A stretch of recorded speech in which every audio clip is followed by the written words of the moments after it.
200 personas, antorchas encendidas, y Mariana amarrada a la peña del cerro, elegida por toda la aldea para ser entregada a la bestia del monte.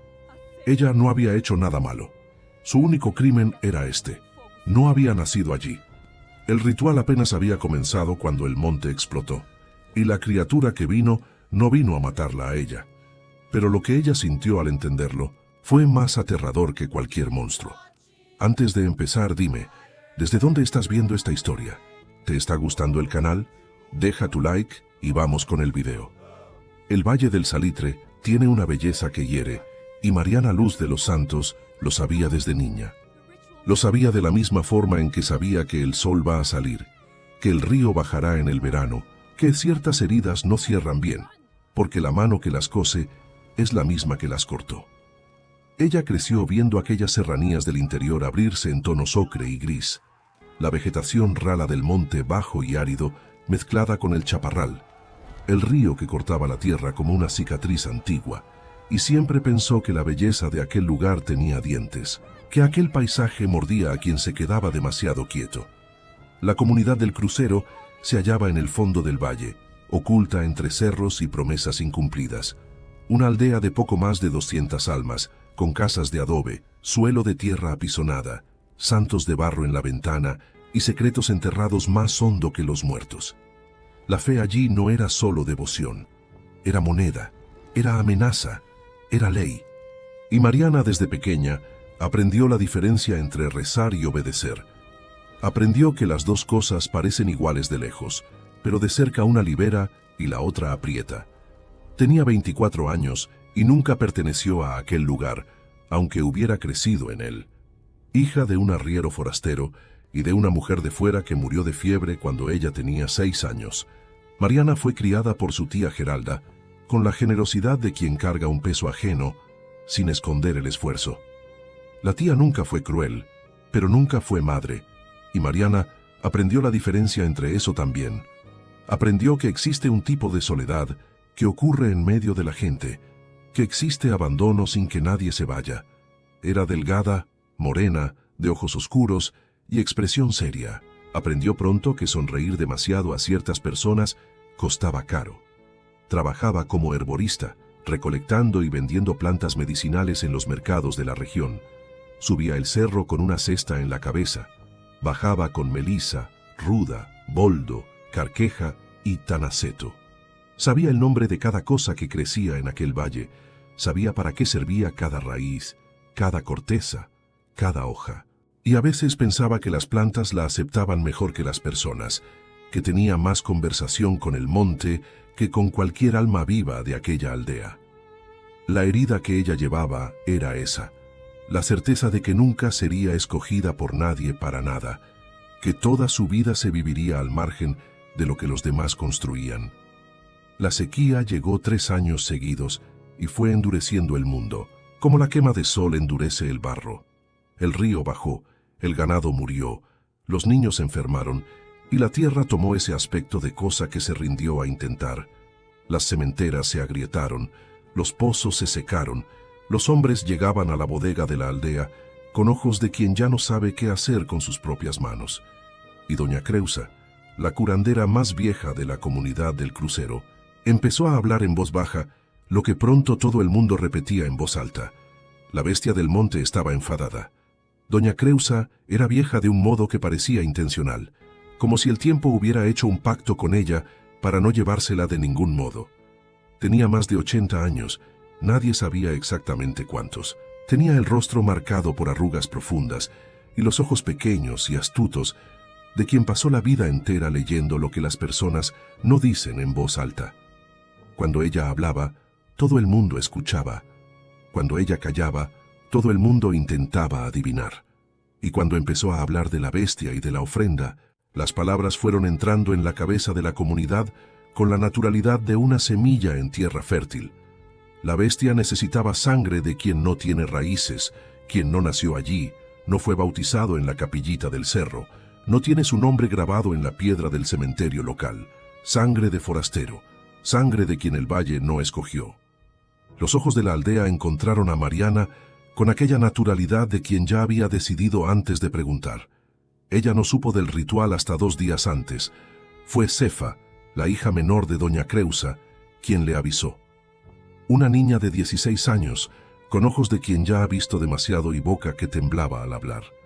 Cefa bajó el cerro de madrugada, golpeó la puerta del rancho de la tía Geralda con el puño apretado, y cuando Mariana abrió la puerta, vio en el rostro de la niña una culpa que no era suya, una culpa heredada de la sangre de la madre. «Corre, Mariana», dijo Cefa en voz tan baja que era casi solo labio moviéndose. «Corre mientras aún es de noche, pero ¿a dónde correr?». La aldea controlaba los caminos. Los hombres montaban guardia en las salidas. Don Teodoro, que era el brazo derecho de doña Creusa y tenía ojos de quien gusta de cumplir órdenes, había puesto capataces en los 3 caminos que salían del valle. Y Mariana no tenía caballo, no tenía dinero, no tenía a nadie en el mundo que fuera a buscarla. La tía Geralda se quedó en el rincón de la cocina con las manos en el rosario y no dijo una palabra, y eso dijo más que cualquier cosa. Mariana se quedó de pie en el umbral de la puerta, mirando el valle oscuro, y sintió aquella rabia silenciosa asentarse en el fondo del pecho como una piedra en un río hondo. No era la primera vez que el mundo decidía por ella. Iba a ser la última. A la mañana siguiente, 2 hombres vinieron a buscarla y ella fue sin luchar, porque luchar allí sería morir antes de tiempo. Y Mariana no quería morir, quería salir, quería encontrar una brecha, quería que el mundo errara un paso para ella poder correr. Pero el error no llegó. La noche de luna llena, la amarraron a la peña del Venado, en lo alto del cerro, con una liana del monte que doña Creusa decía que la bestia respetaba, que la retenía, que servía de llamado y de contención al mismo tiempo. La luna estaba enorme, color de miel podrida, llena de un amarillo que no parecía celestial, que parecía cosa de abajo venida a la superficie. Mariana se quedó mirando aquel cielo con la rabia silenciosa que era todo lo que tenía, prometiéndose a sí misma que si salía de allí nunca más dejaría que nadie decidiera por ella, nunca más se quedaría quieta mientras el mundo construía la cerca a su alrededor. El canto de los hombres comenzó bajo, como rezo, como lamento, como llamado. Las antorchas se encendieron, 6 de ellas en arco alrededor del Aña, y el olor a resina y a aguardiente de palma se mezcló con el olor a tierra seca y a un miedo que Mariana no quería admitir que sentía, pero sentía. Y entonces el monte explotó. No fue el viento, fue él. El hombre lobo bajó el cerro con una velocidad que la mente de Mariana se negó a procesar, una masa oscura y enorme que se movía entre los árboles como si el monte abriera camino por voluntad propia. No eran las ramas partiéndose, era diferente. Era como si el chaparral reconociera aquella presencia y se apartara con el respeto de quien sabe a quién está cediendo el paso. Los hombres gritaron, las antorchas cayeron. Don Teodoro gritó el nombre de Dios en un tono que era más un insulto que una plegaria. Y antes de que Mariana entendiera lo que estaba sucediendo, las lianas fueron arrancadas de la peña y ella fue cargada. No arrojada, no arrastrada, cargada. Con una delicadeza que no combinaba con la criatura que la sostenía, con un cuidado que no tenía sentido alguno, que fue lo primero que no tuvo sentido y que fue lo primero que quedó guardado en lo profundo de su memoria, como una espina que entró hondo y ya no duele, pero no salió. Despertó en una gruta a orillas del río, en el fondo del valle. La roca era fría, el suelo era duro, pero ella estaba recostada sobre un montón de hojas anchas y secas que alguien había arreglado con cierto cuidado. Y la muñeca derecha le dolía donde la liana había marcado, pero nada más. Estaba intacta, estaba entera, el vestido rasgado en la manga, pero el cuerpo todo ella. Y cuando los ojos se ajustaron a la oscuridad de la gruta, vio los 2 puntos de luz ámbar parpadeando despacio en el fondo de la sombra. Él estaba allí. Se quedó paralizada un tiempo que no supo medir, con la respiración atrapada y el corazón latiéndole a un ritmo que no era solo de miedo. Era de miedo y de otra cosa a la que no podía ponerle nombre, y esperó a que él se moviera, esperando el ataque que no llegó. Y cuando entendió que no vendría, cuando percibió que él había colocado hojas de junco bajo su cabeza, como almohada, algo en su lógica empezó a resquebrajarse. La criatura que la había arrancado de aquella roca y cargado hasta aquella cueva le había acomodado una almohada de hojas. Eso no era comportamiento de monstruo. Eso no era comportamiento de bestia hambrienta. Eso era comportamiento de alguien que no quería que ella se quedara con el cuello torcido. Mariana se quedó de espaldas mirando el techo de piedra de la cueva por largo tiempo después de que los dos puntos de luz ámbar dejaron de parpadear y ella entendió que él había cerrado los ojos o retrocedido más en la sombra y se quedó intentando organizar lo que sabía y lo que no sabía, lo que había sucedido y lo que aquello significaba, y no llegó a ninguna parte porque no tenía información suficiente. Solo tenía la liana marcada en la muñeca y las hojas de junco en la nuca, y la certeza de que estaba viva. En los 3 días siguientes, ella intentó entender a la criatura y lo que quería de ella. Él salía antes del amanecer y volvía cuando la oscuridad era densa, cuando el valle estaba en calma. Volvía trayendo su presencia de vuelta al fondo de la cueva y se quedaba quieto, respirando hondo. A veces Mariana lo oía moverse, a veces oía aquel sonido grave, que no era exactamente un gruñido, pero tenía la misma cualidad de algo animal, de algo que piensa de una forma que ella no podía comprender del todo. Nunca la tocó sin necesidad. El segundo día, ella intentó irse. Esperó a que él estuviera ausente y salió de la cueva. Descendió hacia el valle y pronto oyó el sonido en los arbustos detrás de sí. Aquel seguimiento sin presionar, sin avanzar, como un guarda, no como un cazador. Se detuvo, se giró, intentó ver, pero era demasiado temprano, aún oscuro. Entonces regresó porque entendió que salir de allí sin un plan era morir y que el único plan que tenía era entender. El tercer día despertó con fiebre. El susto le había pasado factura, el frío de la cueva le había pasado factura y estaba acostada temblando cuando despertó y encontró junto a su cuerpo un manojo de hierbas atado con una hoja seca. Hierbas que ella misma reconocía como antifebrífugas, hojas de anacardo, epazote, hierba de Santa María, en una combinación que no era casual, que era de conocimiento, de alguien que la había visto trabajar y había aprendido. Se quedó mirando aquel manojo de hierbas por un tiempo que no supo calcular. Él sabía lo que ella hacía para vivir. Había prestado atención. Había aprendido lo suficiente para encontrar en el monte las plantas correctas y dejarlas allí para ella. Y Mariana pensó que pocos humanos habían hecho eso por ella, que pocos humanos habían visto lo que ella hacía y lo habían recordado, que pocos humanos la habían cuidado con tanta especificidad. Fue Josefa quien trajo el resto. Apareció la cuarta tarde con un paño atado con comida dentro, pan de maíz, queso fresco, un guarapo atado en una botella de vidrio y con la expresión de quien está cumpliendo una deuda que no sabe si logrará pagar.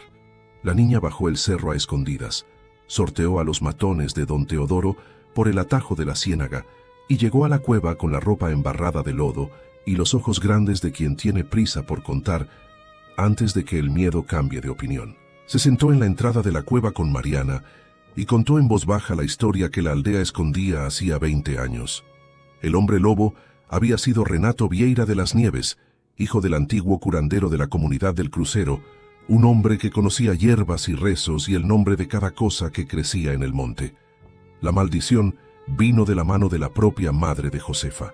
Había sido doña Creusa, quien maldijo a Renato cuando él tenía 22 años, cuando rechazó un pacto que ella propuso, un pacto que involucraba sangre y secreto, y cosas que Josefa dijo en voz aún más baja, pero que Mariana entendió eran de la naturaleza de las cosas que no pueden decirse en voz alta, sin despertar lo que duerme. Renato tenía 22 años cuando se convirtió en bestia. Tenía ojos castaños, manos de quien trabajaba con hierbas y había conocido a la madre de Mariana. Había sido amigo de ella, quizás más que amigo, antes de que ella se casara con el arriero forastero, antes de que ella partiera y volviera con una niña pequeña en brazos y fiebre en el cuerpo, y muriera poco después en la cama del rancho de la tía Geralda, mientras la niña se quedaba durmiendo en un rincón sin entender. La maldición lo ataba al valle, no podía irse, no podía morir de forma común. Permaneció décadas en aquel monte, cargando una forma que el mundo llamaba monstruo, mientras el mundo que lo había hecho monstruo seguía rezando en la iglesita del cerro y enterrando a sus muertos con flores. Y cuando Mariana llegó, Niña pequeña con los ojos de la mujer que él no pudo proteger, él comenzó a velarla desde lejos, por años, en silencio, sin que ella lo supiera. Josefa se fue antes de que la noche cayera, y Mariana se quedó sentada en la entrada de la cueva, con aquella información nueva pesando en el pecho como una piedra en un río. La luna estaba naciendo grande y amarilla sobre el cerro, y ella oyó el sonido que ahora conocía. Aquella respiración pesada que cambiaba de ritmo, aquel chasquido grave que era hueso y músculo cediendo a una forma que la naturaleza no preveía, y cuando se giró, él estaba allí, enorme, oscuro, cubierto de pelo espeso del color de la noche en el monte cuando no hay luna, los hombros anchos, la espalda encorvada de quien está conteniendo fuerza, las garras largas que sostenía hacia abajo, no hacia adelante, y los ojos ámbar fijos en ella, con una expresión que ella, para su propio asombro, conseguía leer. No era hambre, no era amenaza, no era la expresión que ella esperaba de una criatura que podría partirla en dos sin esfuerzo. Era otra cosa que ella reconocía de un lugar profundo y antiguo, que era la expresión de quien espera a ver si será aceptado o rechazado y no sabe fingir que no le importa. «Tú me conocías», dijo Mariana. No fue una pregunta. Él se quedó quieto, los ojos ámbar posados en su rostro, pero inclinó la cabeza de un modo que ella reconoció que era el gesto de quien asiente y no sabe cómo decirlo en voz alta, de quien ha pasado demasiado tiempo solo y ha olvidado cómo funciona la confirmación verbal. Ella respiró hondo, miró a los ojos de la criatura que había recogido hierbas del monte para curar su fiebre, que había acomodado hojas de junco bajo su cabeza, que había pasado décadas custodiando a una niña que creció sin saber que estaba siendo custodiada, y dijo la cosa más verdadera que sabía decir. «Podías haberme dejado morir allí arriba». Él se quedó quieto, pero la postura cambió. Los hombros descendieron un poco. El peso se le fue de los pies, y Mariana entendió que aquello era respuesta, que aquello era el equivalente de un no en una lengua que no usaba palabras. En los 2 días siguientes aprendieron un vocabulario que no tenía palabras. Ella se quedaba en la entrada de la cueva. Él se quedaba lo suficientemente cerca para ser sentido, lo suficientemente lejos para no presionar. Ella hablaba a veces sobre el monte, sobre las hierbas, sobre cosas del cotidiano de quien está aprendiendo a vivir en un espacio nuevo, y él escuchaba, y a veces, cuando ella decía algo equivocado sobre alguna planta, aquella cabeza enorme se inclinaba hacia un lado, y ella reía, y la risa resonaba en la piedra, y él se quedaba parado como si aquel sonido fuera algo raro que no quería perder. Fue en esos días que Mariana entendió que la soledad de él era mayor que la de ella, que ella al menos había vivido entre personas, aunque marginalmente, que él había vivido 20 años completamente fuera del alcance de lo que es humano, completamente del otro lado de una frontera, que la maldición había trazado y que nadie había cruzado para buscarlo. Fue en esos días que el miedo fue cambiando de forma. Aún existía, no desapareció del todo, pero fue convirtiéndose en otra cosa, más compleja, más cargada, como cuando sientes frío y calor al mismo tiempo y no sabes nombrar la sensación, pero sabes que es real. La quinta noche, los hombres subieron el cerro. Vinieron con escopetas y con el machete de don T. Teodoro, que tenía balas de plomo mezcladas con plata bendita de rosario, una protección que doña Creusa había prometido que funcionaba. Eran 6 hombres más don Teodoro en el centro, con el sombrero de cuero y los ojos fríos de quien está cumpliendo una obligación, no por creencia, sino por el poder que el pueblo reconocía, pues el poder de doña Creusa era también el suyo, y dejar a Mariana viva y en el valle era dejar que la autoridad se resquebrajara. Descendieron la ladera del cerro con antorchas y con la certeza de quien va a resolver un problema, y encontraron la gruta, y encontraron a Mariana en la entrada, de pie, sin ataduras, sin miedo visible en el rostro. Don Teodoro se detuvo, la miró por un momento con esa expresión de quien recalcula, y dijo que ella debía venir con ellos, que no tenía por qué ser difícil, que doña Creusa quería que fuera rápido y limpio, y que si ella venía por voluntad, sería mejor para todo el mundo. Y Mariana escuchó aquello con la rabia callada muy bien asentada en lo profundo de su pecho y dijo que no. Un no dicho no de la forma en que ella había aprendido a decir a lo largo de 24 años, de no tener la opción de decir no, un no pequeño, un no que pide permiso. Dijo como quien cierra una puerta de golpe. Don Teodoro hizo un gesto a los hombres y los hombres avanzaron, y entonces el matorral detrás de Mariana explotó de nuevo. Él salió de los arbustos a una velocidad que los hombres no esperaban, lo que hizo inútiles las escopetas por un segundo, solo un segundo, pero fue suficiente para colocarse entre Mariana y los que avanzaban. Aquella forma enorme y oscura de pie sobre sus dos patas traseras, los hombros por encima de las cabezas de los hombres, los ojos ámbar barriendo el grupo con la frialdad de quien está contando, calculando y decidiendo. Don Teodoro disparó. La bala impactó en el hombro derecho de la criatura. Ella rugió. El rugido resonó por el valle y despertó a los pájaros que ya dormían. Despertó el eco de las sierras. Despertó algo ancestral que dormía en la tierra seca y estremeció a los hombres hasta la médula de los huesos. Pero la criatura no cayó, no retrocedió. Se quedó parada sangrando mientras Mariana gritaba a los hombres que se fueran, que no volvieran, que el asunto entre ella y la comunidad del crucero estaba terminado, que la cuenta estaba saldada y que la próxima vez ella no pediría. Los hombres retrocedieron, no por bondad, no por arrepentimiento.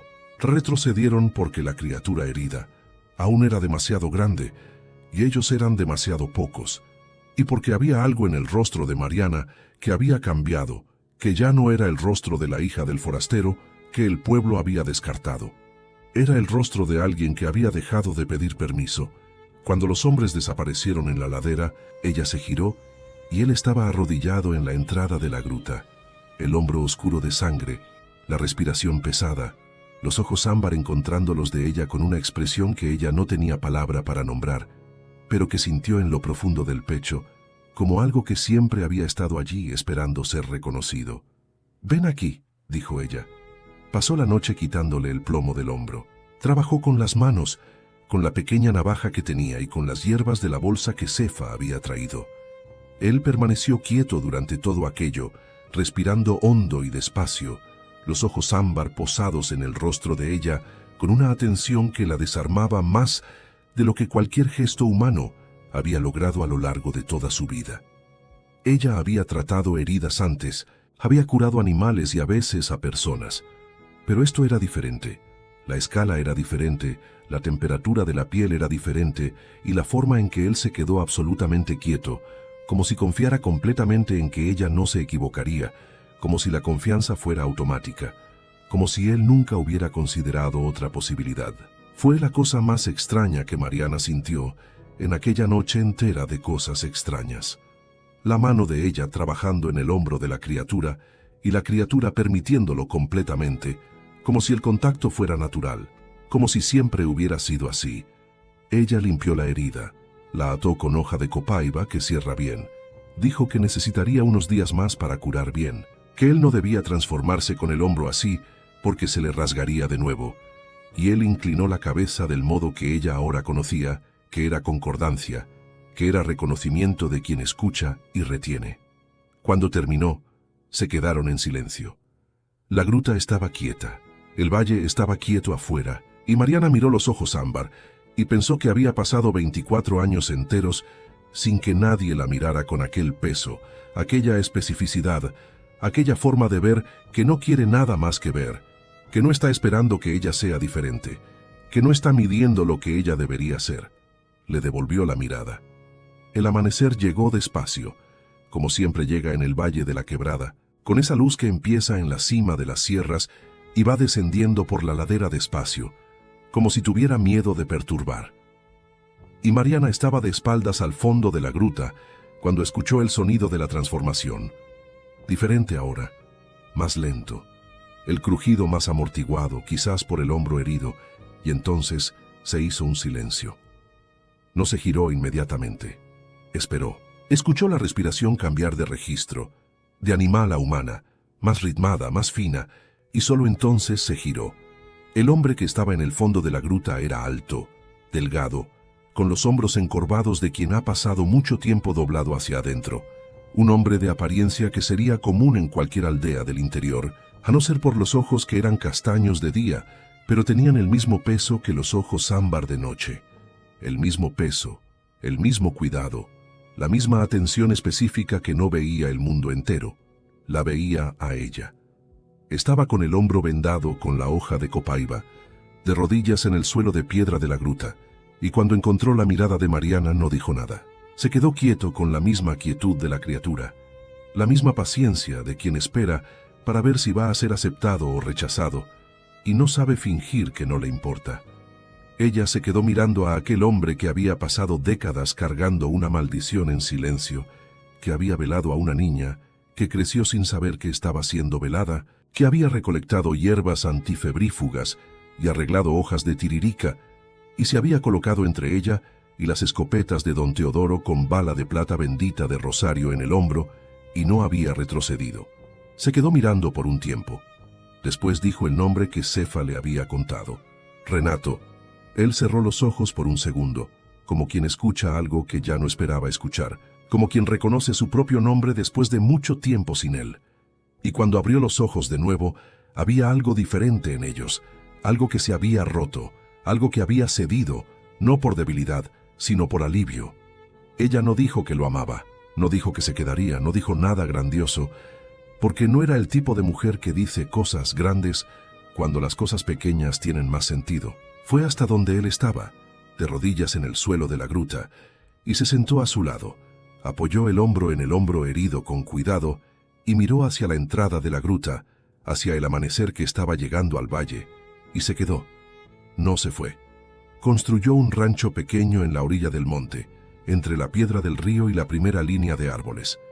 El rancho era simple, como todo lo que ella había construido en la vida, pero era suyo, sin la generosidad cansada de nadie, sin el peso de la deuda que la gratitud a veces trae. Las paredes eran de adobe que ella levantó con sus propias manos, y el techo de paja que él ayudó sin palabras, apareciendo en las primeras luces del día, con haces de palma cortada, y colocándolos donde ella indicaba con la barbilla. Las personas de la comunidad del crucero la declararon muerta. Era más fácil así, más limpio para la historia que contarían a sus hijos, para la versión que el pueblo necesitaba guardar de sí mismo. La historia decía que la bestia se había llevado a Mariana, que la ofrenda había funcionado, que la sequía había terminado porque el valle había cumplido lo que debía, y no había conexión posible entre el fin de la sequía y el hecho de que la maldición de doña Creusa se había quedado sin objeto de rabia. Doña Creusa murió el invierno siguiente de una fiebre que ninguna curación resolvió, que ninguno de los rezos que ella misma había enseñado a la comunidad logró detener. Don Teodoro vendió las tierras y se fue a Montes Claros, diciendo que nunca había creído en aquello que había hecho todo por presión de la anciana Josefa. Creció y partió para estudiar primero en Salta, después más lejos, y antes de partir subió el cerro y bajó hasta el rancho al borde del bosque. Dejó una carta que Mariana leyó 3 veces antes de guardar, que decía que ella había sido la única persona honesta que la muchacha había conocido en aquel valle, y que esperaba que Mariana estuviera bien. Mariana dobló la carta con cuidado y la colocó debajo de la teja suelta del rancho, donde guardaba las cosas que no quería perder. Renato nunca habló mucho. Estuvo meses sin decir más que media docena de palabras. La voz se le había quedado sin uso, como herramienta que se oxida guardada, y tardó en recuperar la fluidez. Pero el silencio entre ellos no era vacío. Estaba lleno de información, de gestos, de presencia, de un vocabulario que había nacido en las primeras semanas en la gruta y que fue creciendo con el tiempo con la familiaridad que no necesita explicación. Cada mañana él se retiraba al bosque y cada anochecer regresaba. En la luna llena desaparecía por horas y reaparecía con sangre que no era suya, de animales que habían amenazado el borde del rancho, de serpientes demasiado grandes, de jaguares que bajaban del cerro en las estaciones secas. El rancho estaba protegido de una manera que ninguna cerca, ningún perro lograba. Era la protección de la presencia, de un territorio, de alguien que había decidido que aquel pedazo de suelo era lo que importaba guardar. Ella nunca preguntó cuándo llegaba, de dónde venía con el pelaje aún mojado de la noche. Él no preguntaba qué había hecho ella mientras él estaba fuera.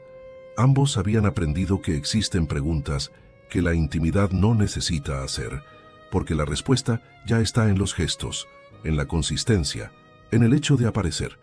Había noches en que se sentaban los dos en el umbral del rancho, él en forma humana con los ojos castaños posados en el valle, y ella a su lado, con el olor a melisa en las manos y el fuego bajo detrás de ellos. Y el silencio era de un tipo que Mariana tardó en nombrar. Era el silencio de cuando no necesitas probar nada. Había noches en que la transformación lo alcanzaba temprano, antes de que consiguiera llegar a casa, y ella lo encontraba al borde del bosque, enorme y oscuro, y lo llamaba por su nombre, y él venía.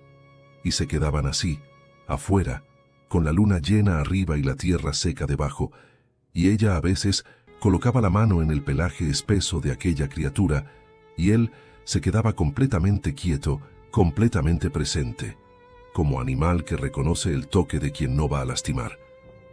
Había mañanas en que ella despertaba y él estaba de espaldas en el suelo de tierra del rancho, durmiendo en forma humana, con las manos grandes relajadas al lado del cuerpo.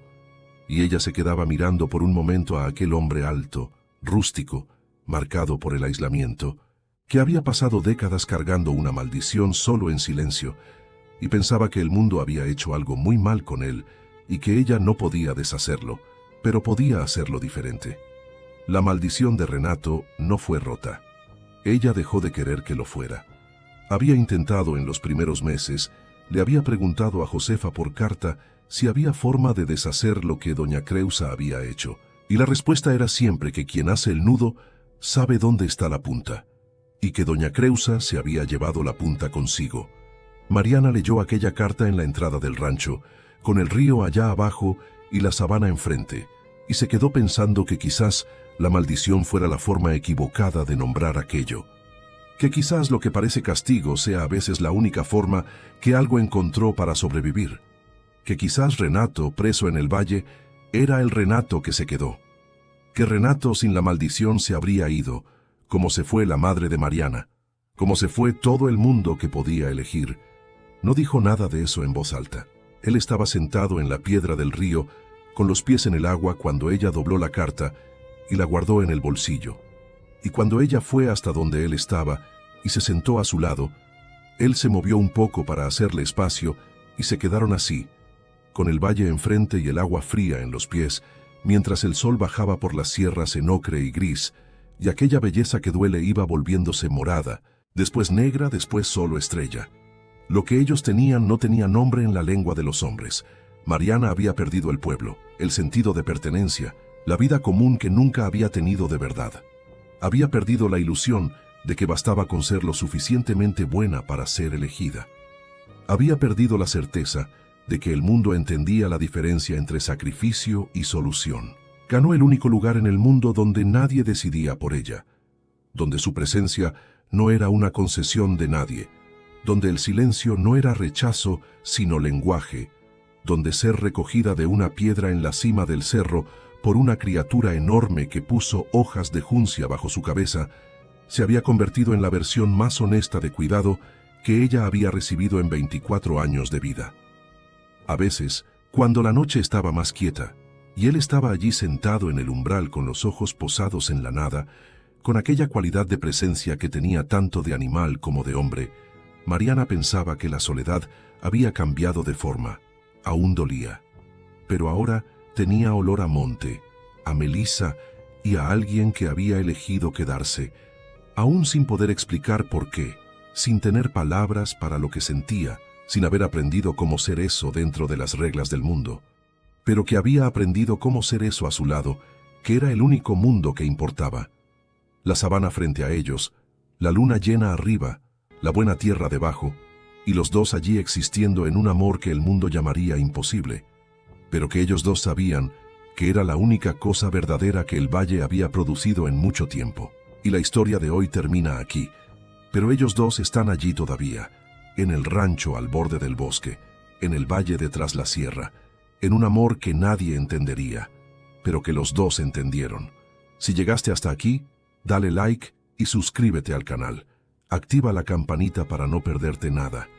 Cuéntanos en los comentarios, ¿creerías en este amor? ¿Te quedarías o huirías? Hasta el próximo video.